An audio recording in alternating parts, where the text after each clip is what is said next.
잠언 21장 우리는 계속 보고 있습니다. 두 번째 시간이고요. 11절부터 오늘은 보시겠습니다.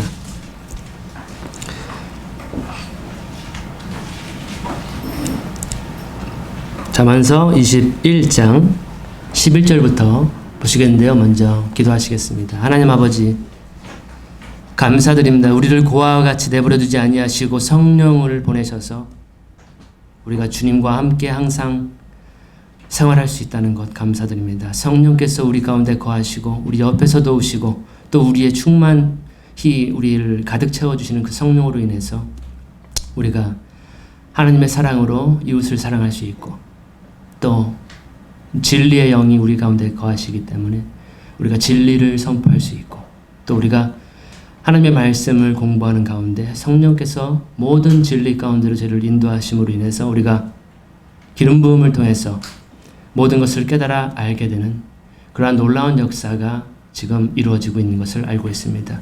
주님, 더욱더 날마다 우리는 성령의 충만을 받는 저희들 될 수 있도록 시와 찬송과 아름다운 곡조, 신령한 노래를 만들고 날마다 예수님으로 인해서 하나님께 감사를 드리는 성령 충만한 생활을 우리가 누릴 수 있도록 더욱더 우리를 권고하여 주옵소서. 이 시간도 기도하는 것은 성령이 충만히 임하셔서 이 시간이 주님의 은혜로 가득 채워질 수 있기를 바랍니다. 주님 사용하여 주옵시고 또 이 자리에 참석한 주님의 하나님의 자녀들 위에 충만히 은혜가 내려지는 그러한 귀한 시간 될 수 있도록 도와주옵소서. 특별히 오늘 이 시간은 잠언서를 공부합니다.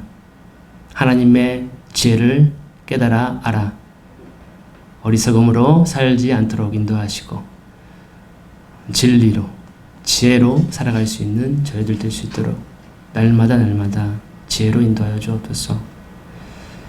부족하지만 부족하오니 저희들 기도로 구합니다. 주님 충만히 채워주옵소서. 예수님 이름으로 기도했습니다. 아멘. 11절 보시면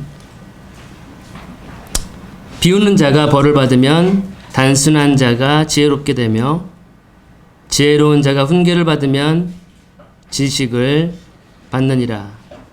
개역 성경 보시면 거만한 자가 벌을 받으면 어리석은 자도 지혜를 얻겠고 지혜로운 자가 교훈을 받으면 지식이 더하리라. 지혜를 얻는 두 가지 경로를 우리가 이 구절을 통해서 볼 수가 있겠는데요. 첫 번째, 거만한 자, 조롱하는 자에게 내리시는 벌을 통해서 단순한 자 혹은 어리석은 자가 그것을 보고 하나님께서 저 거만한 자, 조롱하는 자를 벌을 내리시는구나. 그 모습을 보면서 어리석은 자 혹은 단순한 자들은 하나님의 지혜를 깨닫게 되는 거죠. 하나님은 벌을 주시는 하나님이시구나.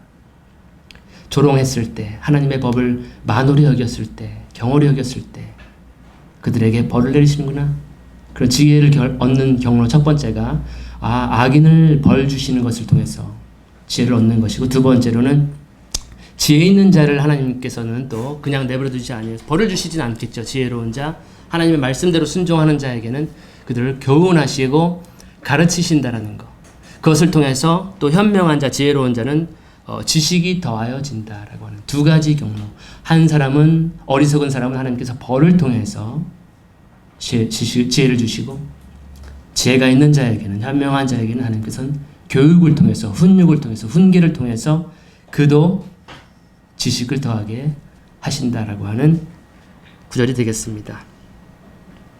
그럼에도 불구하고 어리석은 자는 벌을 받았음에도 불구하고 하나님의 벌, 하나님의 매를 맞았음에도 불구하고 혹은 하나님의 뜻대로 살지 않은 자를 벌하시는 하나님을 보고서도 지혜를 얻지 않고 하나님의 지식대로 지혜롭게 살아가지 않는 것을 우리가 알 수가 있겠죠. 그 사람은 어리석은 자다라고 하는 거죠. 다음 구절 보시면은 12절인데요. 의로운 사람은 지혜롭게 사악한 자의 집을 깊이 살피거니와 하나님은 사악한 자들의 사악함으로 인하여 그들을 뒤엎으시느니라. 이게 번역에 따라서 볼 수 있는 관점이 좀 다른 것 같습니다. 흠정력으로 보시면은 의로운 사람은 악인의 집을 잘 관찰한다라고 하는 것입니다. 의로운 사람은 악인의 집을 잘 심사숙고하는 거예요. 생각하는 거예요. 악인의 집이 어떻게 될까? 그랬을 때 그것을 통해서 지혜를 배우는데 어떠한 지혜를 배우냐면 악인을 하나님께서 뒤엎으시는 것을 보게 되는 거죠. 의로운 사람은 하나님께서 그 악인의 집을 잘 감찰하시고 그리고 뒤엎으시는 환난 가운데 그 악인을 내던지시는 것을 보면서 지혜를 얻게 되는 거죠. 개역성경으로 보신다면 의로우신 자, 의로우신 하나님께서는 악인의 집을 감찰하신다라는 거죠. 잘 두고 보셨다가 그들의 사악함으로 인해서 그들의 악을 따라서 그들을 환난 가운데 던지신다라고 하는 것입니다. 그래서 우리는 악인이 환난 가운데 들어가는 것, 의로우신 하나님의 그 공의, 하나님의 심판을 통해서 하나님은 심판하신다. 악인들을 의롭게 살지 않는 자를 심판하신다라고 하는 지혜를 얻을 수가 있겠죠. 아, 하나님은 의로우신 분이구나. 하나님은 악인을 심판하시는구나. 환난 가운데 던지시는구나. 그러함에도 불구하고 어리석은 자는 그런 환난 가운데에서 고통받는 악인들의 심판을 보고서도 우리가 과거 역사 성경 속에 나타나 있는 하나님의 심판과 재앙들을 보고서도 나는 괜찮겠지, 의롭게 살아가지 않는 경우가 있다라는 것이죠. 그 사람은 어리석은 사람이다라는 거죠. 하나님이 분명히 환난으로 악인에게 갚아주신 곤고, 악을 해가는 각 사람에게 환난과 곤고가 있을 것인데 유대인에게나 헬라인에게나 하나님의 다루심은 정의로우심으로 의로우심으로 다루심을 여러 물증을 통해서 여러 역사를 통해서 기록을 통해서 배울 수가 있음에도 불구하고 여전히 의롭지 않게 살아가는 것, 그것은 어리석음이다 라고 하는 것을 12절을 통해서 알 수가 있겠습니다. 13절 누구든지 가난한 자의 부르짖음에 귀를 막으면 그가 직접 부르짖어도 역시 들어줄 자가 없으리라. 귀를 막고 가난한 자가 부르짖는 소리를 듣지 아니하면 자기가 부르짖을 때에도 들을 자가 없으리라. 가난한 자를 돕는 내용의 지혜입니다. 가난한 자를 돕는 것. 이 구제가 지혜라는 것이에요. 하나님의 지혜 속에 가난한 자를 걱정하고 그들의 보다 나은 삶을 위해서 도와주는 것, 구제하는 것, 이것이 하나님의 지혜다라고 지금 지혜자는 전달하고 있습니다. 예수님도 우리가 복음서를 보시면은 가난한 자들을 도와주시는 모습들이 많이 기록이 되어 있었죠. 우리가 잘 아는 38년 됐던 병자가 있었죠. 베데스다라고 하는 곳에 못이 있었는데 그런 38년 동안 병자였기 때문에 그 자리에서 물이 이렇게 동한다 그랬죠. 천사가 내려와가지고 물을 이렇게 움직인다. 그러면 제일 먼저 들어가면은 병이 낫는다. 이러한 뭐 전설인지 뭐 초자연적인 현상인지 모르겠지만, 근데 그를 구원하시는 그 예수님의 모습을 보시면은 우리가 좀 더 깊게 그 장면을 생각해 보시면은 38년 된 사람은 움직일 수 없는 사람이었죠. 그러면은 목욕을 못했을 것 같아요. 제가 봤을 때는 38년 동안. 그러면 우리가 서울역이나 이런 데만 가더라도 노숙자분들을 보시면은 38년을 그 한 자리에 계셨다고 생각을 하면은 냄새가 엄청나게 심했을 수 있겠죠. 목욕도 할 수 없었고 머리도 뭐 산발이 된 상태로, 그런 사람을 예수님께서는 일어나라, 자리에서 일어나라, 회복시키시는 것을 볼 수가 있고, 그 외에 뭐 소경 눈먼 자도 이렇게 눈을 뜨게 하시는, 태어나면서부터 눈이 먼 사람도 거지죠, 한마디로 구걸했던 바디메오가 유명한 사건인데, 그 사람에게도 예수님은 은혜를 주시고, 또 베드로도 마찬가지로 은과 금은 내게 없거니와 내게 있는 것으로 내게 주노니 나사렛 예수 그리스도의 이름으로 일어나라 라고 했던 그 성전 미문에 앉아있던 그렇게 가난한 자를 돕는 사례들이 성경에 많이 기록이 되어 있습니다. 물론 물질로 도와주는 사례보다는 이렇게 예수 그리스도의 복음을 통해서 예수님의 이름을 통해서 그들을 도와주는 경우들을 우리가 성경을 통해서는 많이 볼 수가 있습니다. 물론 물질적인 도움도 필요한 것 두 가지로 우리가 도울 수가 있겠죠. 물질적으로 돕는 것은 일시적 그 물질의 효용 가치가 있을 때 이렇게 그들에게 좋은 삶을 줄 수가 있는 것이지만 영원한 도움을 줄 수 있는 것은 사실 복음입니다. 예수 그리스도의 은혜죠. 그래서 가난한 자들에게 우리는 물질적으로나 영적으로나 도와주는 것. 가난한 자들이 부르짖을 때에 우리는 듣지 않으면 안 된다라고 지금 이 13절은 그렇지 않으면 너희도 부르짖게 될 것이다. 너희도 가난하게 될 것이다 라고 하면서 너가 부르짖을 때에도 누구도 너를 도와주지 않을 것이다 라고. 다른 성경 보시면은 가난한 자를 도와주는 것은 하나님께 꿔주는 것이다 라고 표현이 되어 있습니다. 그래서 우리가 우리 힘이 있으면 우리 기회를 맡게 된다면 이렇게 교회 목회를 하게 하면은 이렇게 한 사람씩 올라오거든요. 평일에 이렇게 한두 분씩 올라와요. 그래서 목사님 만나러 왔다고. 그러면 이렇게 도와주는 거죠. 그들을. 네. 긍휼한 마음으로. 그것이 하나님의 지혜다라고 지금 지혜자는 이야기를 하고 있고요. 복음으로 도와주는 것. 그것이 최고의 도움이다. 14절은 분노와 관련된 구절입니다. 분노. 은밀한 선물은 분노를 가라앉히고 품속의 보상은 맹렬한 진노를 가라앉히느니라.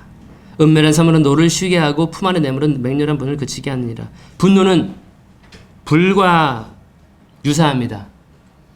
폭발성이 있어요. 분노는. 화재가 났는데 우리가 기름을 붓는 사람 없죠. 불을 보면 우리가 바로 불을 끄는데 전심전력을 해야 되는 것인데 누군가 분노가 일어나면은 덩달아서 맞불 작전으로 누군가 나에게 화를 낸다 했을 때 저 같은 경우는 맞불 작전을 많이 했었던 것 같아요. 그 사람이 내는 그 분노를 연료를 삼아가지고 나한테 분노를 내면은 나는 더 큰 분노로 막 쏘아부딪혔던 때가 바로 저의 인생에는 많이 있었습니다. 그로 인해서 화재가 나면 다 타고 없어지잖아요. 그래서 많은 고통들을 감수해야 됐던 그 분노 잠깐을 못 참아가지고 또 이러한 실수를 범하는구나. 여기서 말하고 있는 것은 분노는 가라앉히는 것이 지혜다라고 하는 거죠. 분노는 빨리 가라앉히고 쉬게 하고 꺼서 진압하는 것이 지혜다 라고 하는 것입니다. 근데 지금 어떻게 그런 분노를 가라앉혀야 되냐라고 하는 그 첨언이 되어 있는데 그것은 뭐냐면 은밀한 선물이 품속에 이게 보상, 뇌물 같은 것이 그 분노를 가라앉힐 수 있는 어떠한 방법론이 될 수 있다. 선물. 여러분 선물 좋아하는 거 좋아하시나요? 우리 생일자도 있는데 선물을 주는 선물로서 우리의 마음을 표현하고 그로 인해서 저 사람이 나를 이만큼 생각을 하는구나. 나는 그렇게 생각하지 못했었는데 이러한 선물까지도 나에게 주는구나. 그를 향했던 분노가 사그라지는 서로 화해하게 되는 방법을 이렇게 제시하고 있는데 사람마다 분노를 다루는 방법이 다른 것 같아요. 우리 앞에 계신 우리 자매님은 어떻게 분노를 다루시나요? 막 화가 치밀었어. 정말 꼴이 막 시어. 눈꼴이 막 시려. 분노가 막 일어나. 어떻게 다루시나요? 예? 표출. 말로써.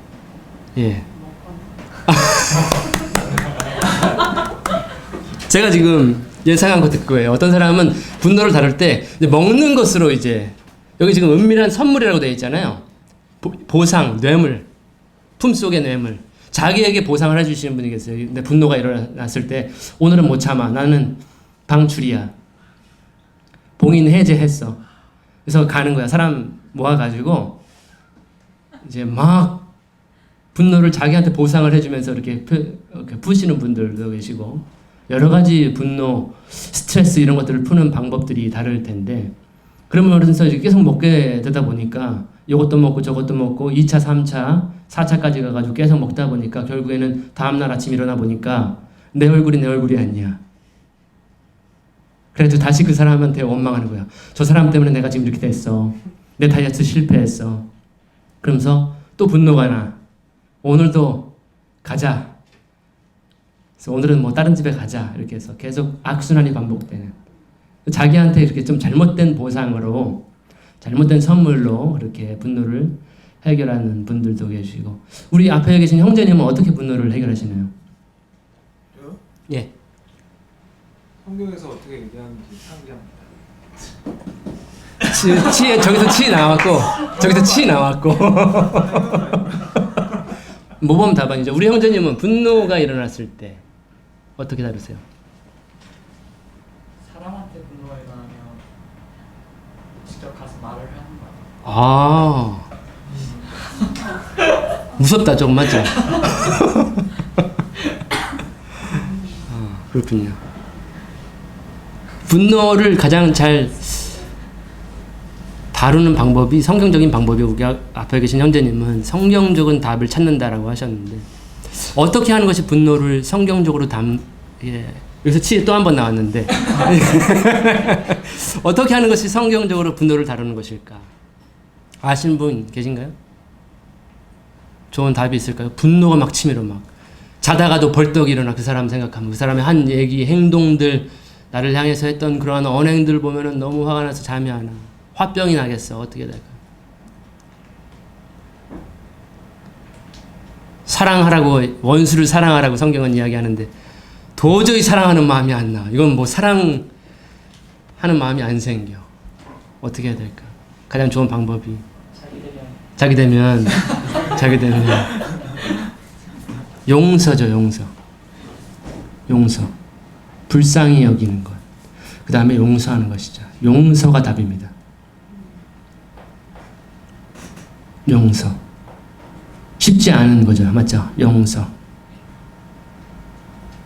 쉽지 않아요. 근데 용서를 나를 해방시키는 거예요. 그 사람을 향한 미움과 그 쓴뿌리와 분노와 이런 것에 사로잡혀요. 우리가 분노하게 되면. 그 사람을 막 해하고 싶어. 말로 공격하고 싶어. 언젠간 내가 보복해주고 싶어 라고 하는 보복이라고 하는 심리가 우리에겐 다 있는데 용서가 그것을 다 풀어서 없애버리는 거예요. 나 자신을 풀어줘요. 나도 용서를 받았는데 나는 더 못된 사람인데 하나님 앞에 베드로가 그런 얘기 몇 번을 용서해야 됩니까? 70번씩 7번 해야 된다. 조건 없이 횟수에 상관없이 그 사람이 계속 반복해서 내 마음을 힘들게 한다 할지라도 분노를 그 사람도 날 향해서 분노가 있을 테니까 나에게 화를 내겠죠. 오히려 더 선물해 주는 거예요. 더 잘해주는 거예요. 제가 선물을 드리는 분들이 계신다면 예.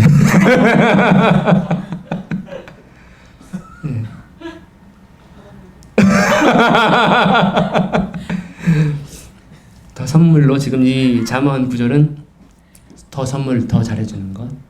두 번째는 용서입니다. 용서. 무한정 용서. 그 사람이 나한테 사과를 하지 않아서도 용서하는 것. 그 사람은 모를 수도 있기 때문에 불쌍히 여겨주는 마음, 횟수에 상관없이 변화된 것 같지가 않아. 내가 분명 몇 번 기회를 줘서 용서를 했는데 다른 말 똑같은 방법, 똑같은 실수를 반복해. 조건 없어요. 계속해서 사랑해주고 용서해주고 선물해주고 더 잘해주는 것.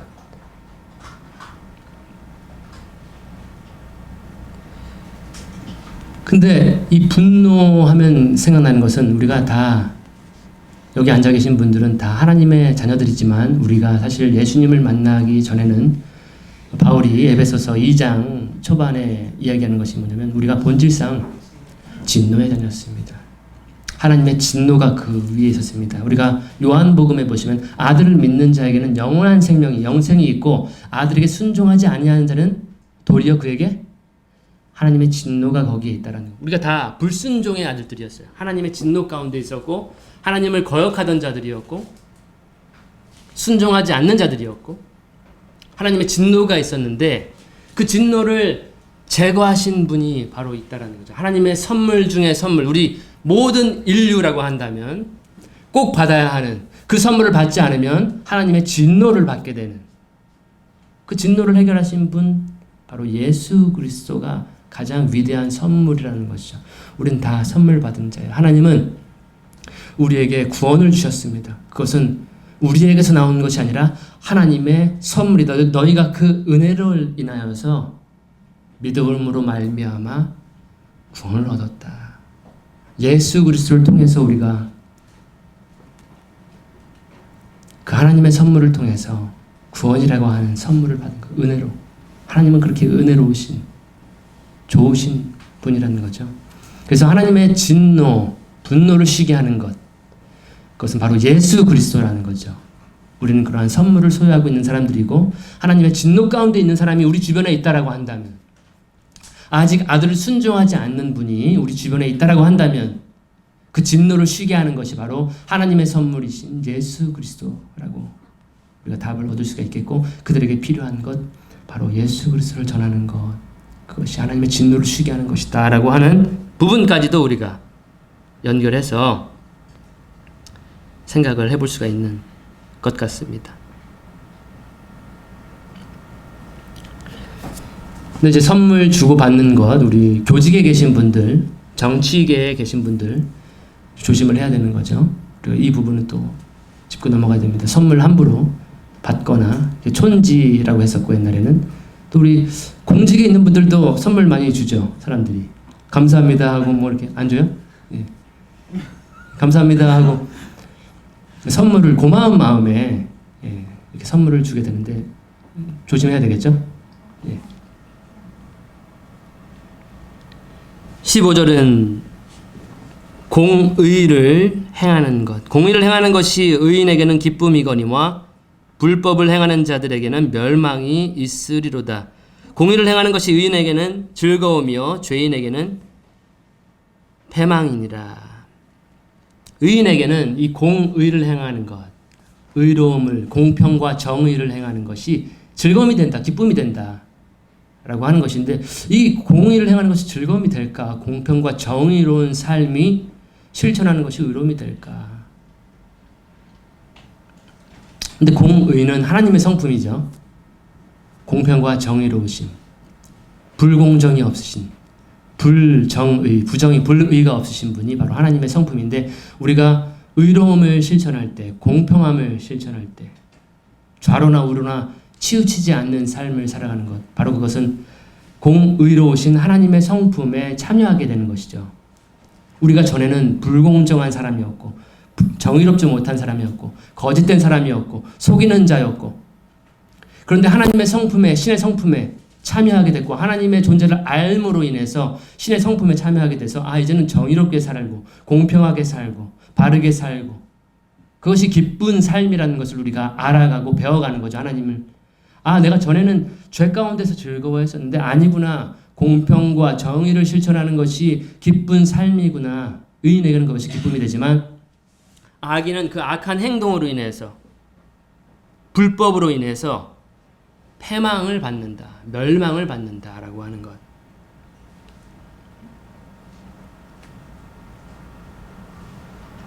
그래서 어리석은 사람은 이런 하나님의 성품도 알지 못할 뿐더러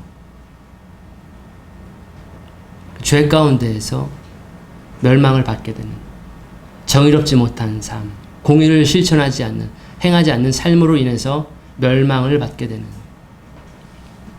죄를 떠나지 않는다는 거죠. 어리석은 사람은 공평과 정의를 실천하지 않는다는 것.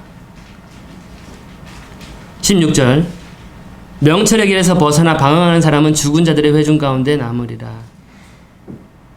명철의 길을 떠난 사람은 사망의 회중에 거하리라. 우리가 시편 1편 마지막 부분에 그러므로 악인은 심판을 견디지 못하고 죄인이 어디에 들지 못한다? 의인의 회중에, 의인의 모임에 들지 못한다. 여기서도 마찬가지로 명철의 길에서 떠난 사람, 하나님의 명철과 지혜의 길에서 떠나서 방황하는 사람, 그 사람은 방황할 수밖에 없어요. 진리를 떠났기 때문에 하나님의 길을 싫어해서 떠난 그 사람은 방황하면서 어디에 모임에 가입하게 되냐면 바로 사망의 회중에 거하게 될 것이다. 의인의 회중에 들어가지 못한다는 것이죠. 그래서 복이 있는 사람은 악인의 꾀를 쫓지, 죄인의 길, 그 다음에 거만한 자, 오만한 자의 자리에 앉지 않는 거죠. 근데 어리석은 사람, 명철의 길을 떠나는 사람은 이리저리 방황하다가 결국에는 사망 클럽에 회원 가입을 해가지고 거기에서 패망을 당하는 거죠. 생명의 길에서 떠나는 삶을 살 수밖에 없다. 사망 클럽으로 들어간다. 그래서 명철의 길을 떠나지 않는 것, 하나님의 지혜를 떠나지 않는 것이 지혜다. 17절에 쾌락을 사랑하는 자는 가난한 자가 될 것이요 포도주와 기름을 사랑하는 자는 부하게 되지 못하리라. 연락을 좋아하는 자는 가난하게 되고 술과 기름을 좋아하는 자는 부하게 되지 못하니라. 쾌락에 대한, 쾌락을 사랑하는 사람, 또 술과 기름을 좋아하는 사람, 그 사람은 부유하게 되지 못한 삶, 부유하지 못한 삶을 살 것이다. 가난한 삶을 살 것이다. 지금의 우리의 분위기, 사회 분위기를 보면은 이 쾌락주의로 바뀌고 있죠. 즐거움과 극한 즐거움을 쫓아서 최고의 기쁨, 먹는 기쁨, 마시는 기쁨, 노는 쾌락 기쁨, 보는 기쁨, 사람의 모든 오감을 최고로 쾌락을 즐기게끔 하는 그러한 사회로 바뀌어가는 것 같아요.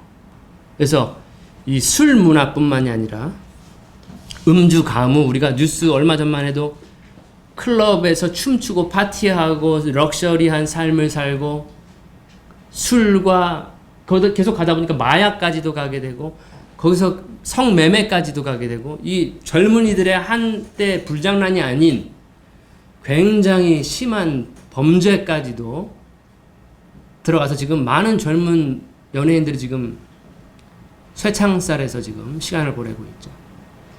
쾌락으로 바뀌어가고 있어요. 우리 문화가.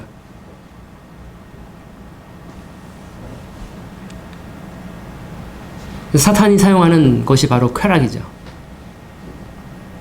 그 쾌락을 충동질하는 것이 사탄의 전략이에요. 세상의 기쁨,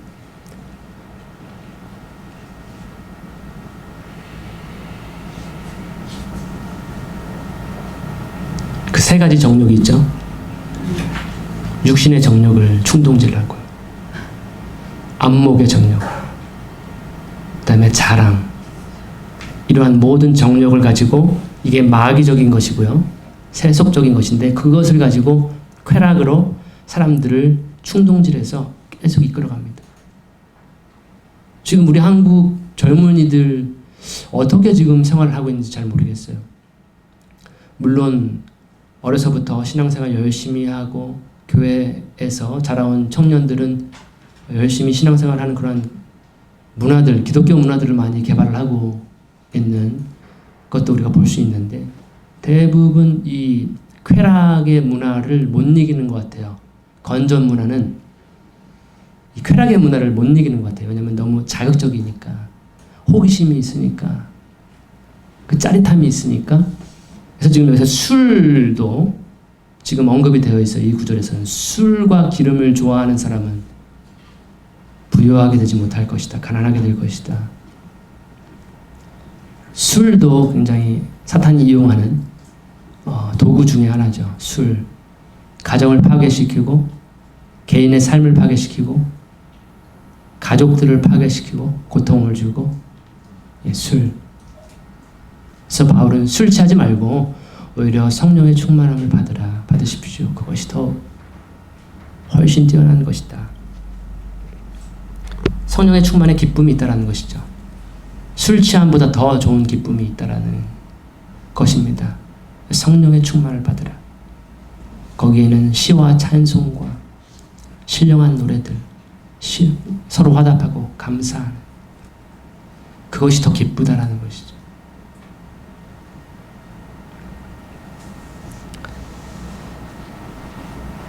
하지만 어리석은 사람은 그러함에도 불구하고 쾌락을 위해서, 잠깐의 연락을 위해서, 파티를 위해서 모든 것을 다 쏟아붓죠. 불태우죠. 불나방이 돼요. 불 속으로 들어가서 결국 새까맣게 타고 나서야 아무것도 남는 것이 없게 된 상황에 와서 이제 후회를 하게 되는. 다음 구절 보시면 18절 사악한 자는 의로운 자를 위한 대속물이 되고 범법자는 곧바른 자, 올바른 자를 위한 대속물이 되리라. 악인은 의인의 속전이 되고 사악한 자는 정직한 자의 대신이 되느니라. 그래서 악인은 결국 어떻게 되냐면 의로운 자를 위한 대속물이 되는 거예요. 속전이 되고 몸값이 된다는 거죠. 결국 의로운 자만 남게 되고 악인들은 이렇게 소멸될 것이다. 죽게 될 것이다. 희생제가 제물이 될 것이다. 라고 하는 것이에요. 우리가 속전, 이 대신 우리는 이런 악인들의 운명으로 종결되지 않겠죠. 왜냐하면 우리를 위해서 대신 속전으로 몸값으로 드려주신 분이 계시기 때문에, 대속물이 되신 분이 계시기 때문에, 우리를 위해서 대신 값을 치르신 분이 계시기 때문에, 바로 예수님의 대속에 참여한 자는 다른 속전이나 다시 값을 지불할 필요가 없는 거죠. 그분께서 값을 다 지불했기 때문에 또 다른 속전이나 대속물이 필요 없는. 악인들은 의인을 위한 속전이 되지만 우리를 위해서는 예수님이 대신 값을 치르셨다. 그로 인해서 우리는 영생 복락을 누리게 되는. 그럼에도 불구하고 어리석은 사람은 그 예수님의 대속을 참여하지 않죠. 단번에 이루신 그 영원한 속죄제를 참여하지 않습니다. 자기가 자기 죄값을 결국에는 치르게 되는 것이, 우리가 성경 마지막 보면은 행한 대로 그 죄값을 기록된 대로 다 받게 된다는 것이 얼마나 무서워요. 우리가 지은 죄값대로, 우리가 율법을 보시면 아시겠지만 하나 범하면 죽어야 돼요. 맞죠? 그 행위대로 다 몸으로 받는다고 생각해 보십시오. 두렵습니다. 고통스럽습니다. 얼마나 우리가 예수님께 감사를 해야 되는가. 우리가 받을 모든 심판을, 하나님의 그 공의로우신, 하나도 빠짐없는 모든 일거수일투 모든 것이 다 세세히 기록이 되어 있는데 그것을 다 없이 하신다라는 거죠. 예수님의 그 희생을 통해서.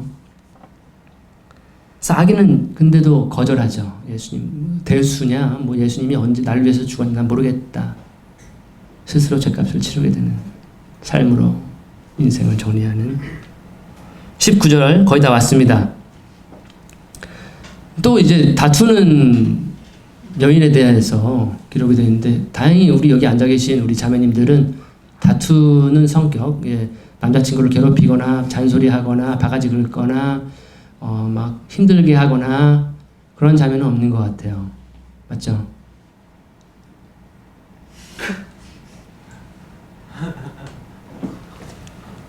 또 나왔어요. 우리가 앞에서 봤던 구절이죠. 다투며 성내는 여자와 함께 사는 것이 광야에서 사는 것보다 나으니라.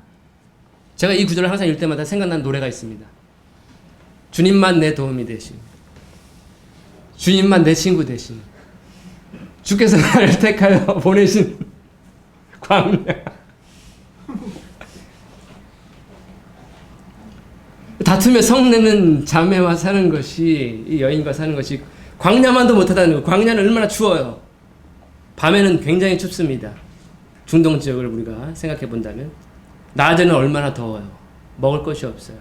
물이 없어요. 근데 차라리 다투며 성내는 여자와 사는 것보다 광야가 주님만 내 도움이 되시는, 주께서 날 택하셔가지고 광야로 보내셨는, 어떻게 될까요? 다투는 여인과 한평생 검은 머리가 파뿌리가 되도록 내가 서약을 했는데 어떻게 될까요? 어떻게 될까?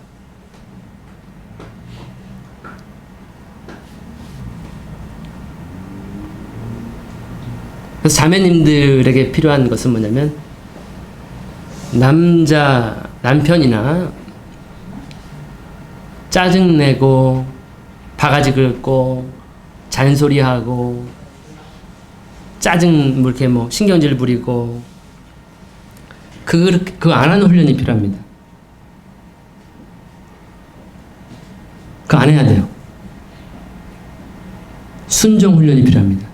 그 다음에 다투지 않고 대화할 수 있는 그러한 대화법들. 그 남자의 마음을 아프게 하지 않고 상하지 않게 하는 대화법들. 그런 순종 훈련이 필요하고요.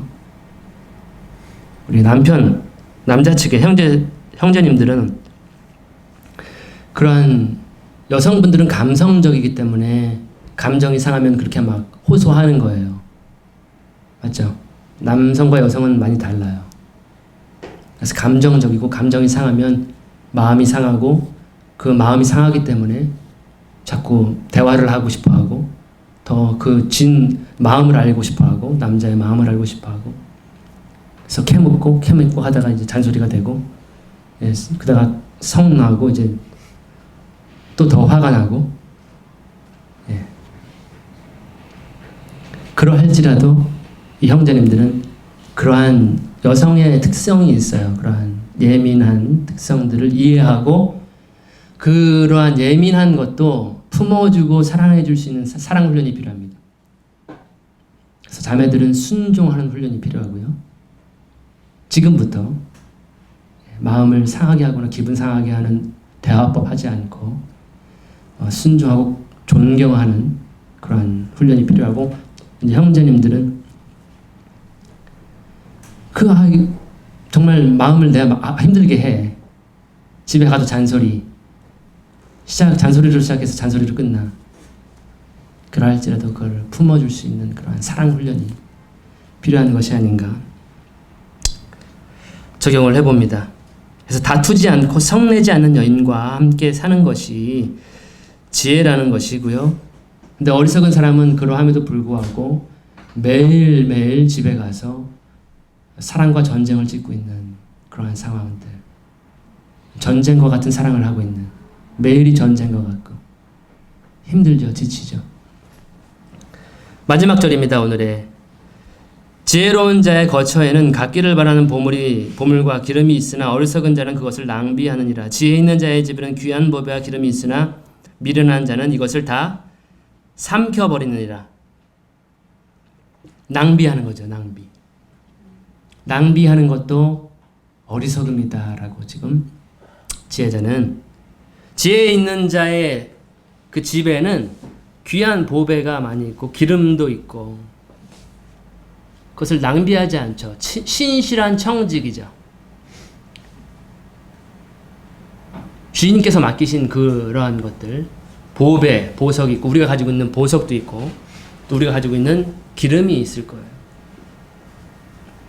그런 것들을 잘 관리하고 청지기로서. 근데 지금 어리석은 사람은 다 삼켜버리고 낭비하고 좋은 거 있으면 빨리 이거 어디다 써야 될지 막 찾는 거예요. 불의한 청지기가 되는 것이죠. 신실하지 못한 종이 되어버리는 것이에요. 뭔가 잡히는 거 있으면 무조건 갖고 나가. 쓰기 바빠. 이거 있으면 뭘 할까를 항상 생각을 해. 제가 어머니에게 200원이라고 하는 일당 이렇게 하루 용돈 200원을 받으면 항상 받으면 나가. 다 써. 왜냐면 내일 또 주시니까. 저축을 하지 않는 이러한 귀한 것들, 보배, 보물들, 우리가 가지고 있는 것들이 있죠. 우리에게 귀한 것들이, 기름도 귀한 것들이 있는데 이런 것들을 잘 관리하고 아끼고 낭비하지 않는 것, 저축과 절약, 규모와 질서가 있도록 그러한 것들을 사용하는 것, 이것이 다 하나님의 지혜다라고 하는 거죠. 그래서 오늘 결론을 내리자면 쭉 한번 훑어보면은 11절에 부터 보시겠습니다. 악인 벌 받지 않고 지혜를 교육을 통해서 교훈을 통해서 이러한 교회에서 선포되는 하나님의 말씀들을 통해서 지식을 습득하는 것이 벌 받지 않고 괜히 엄한 데 가가지고 벌 받지 않고 지혜와 지식을 쌓는 것, 그러한 삶을 지혜로운 삶이다. 12절에서는 악인처럼 환난을 자초하지 않고 의로운 삶을 살아가는 것. 13절에서는 가난한 자를 돕는 삶을 사는 것. 14절에서는 분노와 진노를 잘 해결하는 삶, 선물을 주는 삶, 그런 삶을 살아가는 것. 15절에서는 공의를 행하는 삶. 16절은 명철한 길, 명철의 길을 떠나지 않는 삶, 사망의 회중에 가입하지 않는 그러한 삶. 17절에서는 쾌락 말고 그 일시적인 짜릿한 쾌락 말고 주 안에 영원한 기쁨을 누리는 삶. 18절에서는 예수님의 대속에 참여한 삶. 예수님이 나를 위해서 대신 치러주신 그 값에 감사하며 살아가는 삶. 19절에 배우자와 다투지 않는 삶. 서로 영원히 사랑하는 삶. 사랑의 언약으로 맺어진 관계이기 때문에 영원히 의지적으로 사랑하며 서로 불쌍히 여기면서 살아가는 삶. 마지막으로 보배와 기름을 낭비하지 않는 삶.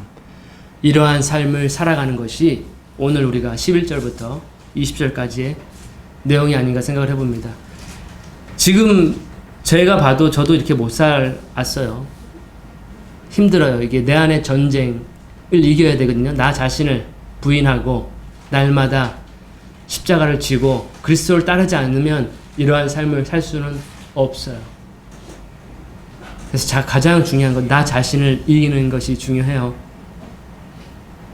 그래서 이러한 10가지, 11가지인가요? 10가지 이러한 삶을 살아가는 지혜로운 저와 여러분이 되기를 바라면서 오늘 말씀은 마치겠습니다. 기도하겠습니다. 하나님 아버지, 오늘 주신 말씀에 감사를 드립니다. 이제는 지혜로운 하나님의 지혜대로 살아가는 저희들이 될 수 있도록 인도해 주시고 일시적인 기쁨, 쾌락을 따라 살아가지 않게 하시고 주의 백성과 함께 고난을 택한 모세처럼 영원한 기쁨을 바라보면서 주께서 주시는 그 참 기쁨을 누리면서 또 소망하면서 살아가는 저희가 될 수 있도록 인도하여 주옵소서. 이 시간 감사드리며 모든 것을 예수님의 이름으로 기도합니다. 아멘.